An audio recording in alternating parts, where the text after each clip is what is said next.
Olá, meu nome é Gabriele Silveira Fole, sou doutoranda do programa de pós-graduação em Química da UFES e hoje vou falar com vocês sobre inteligência artificial na química.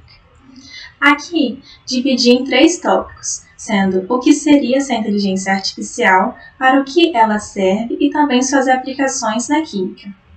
E o que seria essa inteligência artificial, né? Comumente, nós vemos essa inteligência artificial sendo retratada como uma mente maligna predisposta a dominar o mundo. Mas será que essa mente é tão maligna assim? Ou será que ela está aqui para nos auxiliar a resolver distintas tarefas? Em 2010, Gomes estudou 4 frentes diferentes do que seria essa inteligência artificial. A primeira, sistemas que pensam como seres humanos, sistemas que atuam como seres humanos, sistemas que pensam racionalmente e sistemas que atuam racionalmente. Por conclusão, ele disse: inteligência artificial é o campo da ciência da computação com o objetivo de fazer com que os computadores pensem ou se comportem de maneira inteligente e similar ao ser humano no desenvolvimento de habilidades por meio de algoritmos, ou seja, por meio de comandos. Então, sem comandos, não tem como a máquina realizar essas tarefas, não tem como pensar e nem se comportar de maneira inteligente e similar ao ser humano. Alguns exemplos cotidianos dessa inteligência artificial seria deepfake, onde rostos que não existem ou personagens famosos são vistos em imagens e vídeos que não são verdade. Ou seja, ele é visto em vídeos que não aconteceram, são vídeos elaborados computacionalmente por algoritmos de inteligência artificial. Aqui nós temos outro exemplo que são rostos que não existem na realidade, realizados através dessa inteligência artificial. Nós temos um vetor linha e um vetor coluna, o vetor linha com 5 rostos diferentes e o coluna com 3. Através de combinações desses rostos, nós conseguimos chegar em 15 rostos diferentes que não são rostos reais. Então, através desse algoritmo inteligente, dessa inteligência artificial, conseguiu-se fazer vídeos e elaborar rostos que não existem na realidade. Outro exemplo dessas inteligências artificiais está nas nossas redes sociais, onde as redes sociais que nós utilizamos estão diariamente nos observando para poder saber dos nossos gostos. Ou seja, eu estou no meu celular em uma rede social que eu gosto, vi uma foto de um cachorro, gostei, vi outra foto de um cachorro, também gostei. A terceira eu também curti. E assim vai aparecendo infinitas fotos, imagens e vídeos de cachorros na minha rede social, pois o algoritmo entendeu que é uma imagem que eu gosto de ver e é um algoritmo inteligente que ele consegue observar e desenvolver a busca por gostos do indivíduo, para que esse indivíduo permaneça mais tempo nessa rede social. Mas como essa inteligência artificial funciona, né? São inteligências passadas do ser humano para essa máquina, mas não é de uma maneira fácil.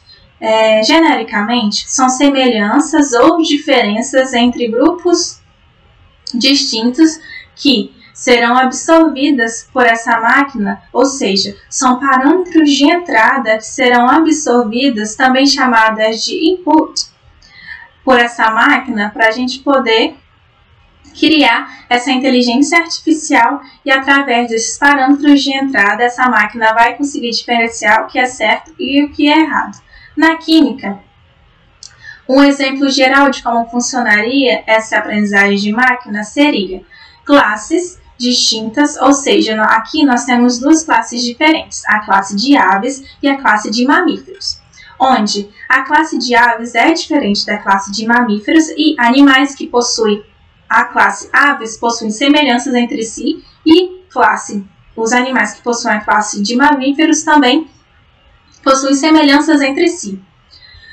Nós colocamos essas informações dentro do nosso modelo, ou seja, nosso input, e que são os nossos parâmetros de entrada, faz a aprendizagem automática e depois, quando nós inserimos informações desconhecidas, ou seja, os animais que nós não sabemos de qual classe é, Através dessa aprendizagem automática, conseguimos discernir os animais pertencentes às classes aves e à classe de mamíferos. Algumas aplicações na química. Em 2011, autores queriam verificar a adulteração de azeite extra virgem com óleo de milho, óleo de semente de girassol e óleo de soja. Através da espectroscopia Raman, eles conseguiram elaborar esse artigo utilizando diferentes proporções de concentração de azeite e de óleo de soja. No espectro Raman, eles conseguiram ver que na região de 1265, fortemente correlacionada com a ligação sigma-CH e sigma-CC, que está correlacionada com os ácidos graxos. Conseguiram ver que essa região é a região que tem maior variância, ou seja, maior diferença entre essas proporções de concentrações. E, através desta região, eles conseguiram fazer o modelo de aprendizagem de máquina. Eles utilizaram a máquina de vetores de suporte e o input dele foi exatamente esses espectros Raman e o output foi o gráfico de previstos e medidas, onde eles conseguiram ver a quantidade de óleo de milho, a quantidade de óleo de semente de girassol e a quantidade de óleo de soja contidos nesse azeite extra virgem. Outro exemplo foi publicado em 2020, um artigo que, por objetivo, queriam prever a adulteração em carne bovina, com carne suína e carne de frango, pois carne suína e carne de frango são mais baratas que carne bovina. Então, pode ser que ocorra adulteração de carne bovina contendo carne suína ou carne de frango, ou pode ser que contenha carne suína e carne de frango em carne bovina. E como eles fizeram? Eles dividiram em 3 grupos amostrais. Misturas binárias de boi com porco, misturas binárias de porco com frango e misturas ternárias de porco com frango com boi, em diferentes concentrações.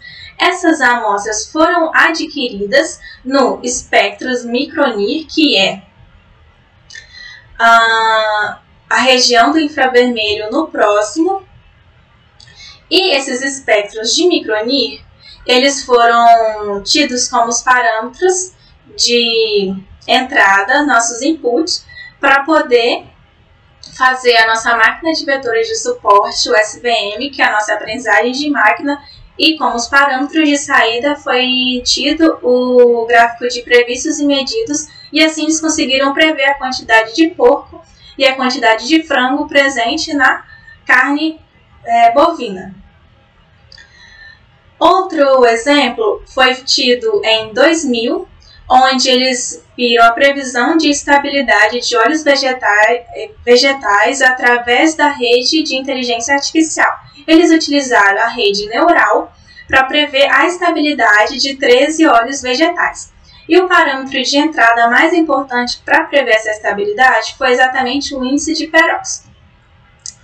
Outra aplicação na química foi publicada em 2019, onde eles utilizaram a floresta randômica para discriminar 105 petróleos brutos, e o parâmetro de entrada foi o espectro de ressonância magnética nuclear de carbono 13 e de hidrogênio, que é o RMN. Bem, por considerações finais, nós temos que a inteligência artificial tem sido aplicada fortemente na química em distintas matrizes, seja elas de combustível, de alimentos, de drogas e de medicamentos. Então, essa inteligência artificial ela está sendo bastante utilizada, seja no meio científico, acadêmico, seja no nosso meio social, como nas redes sociais. Então, se ela é boa ou se ela é ruim, você que vai me dizer. Obrigada!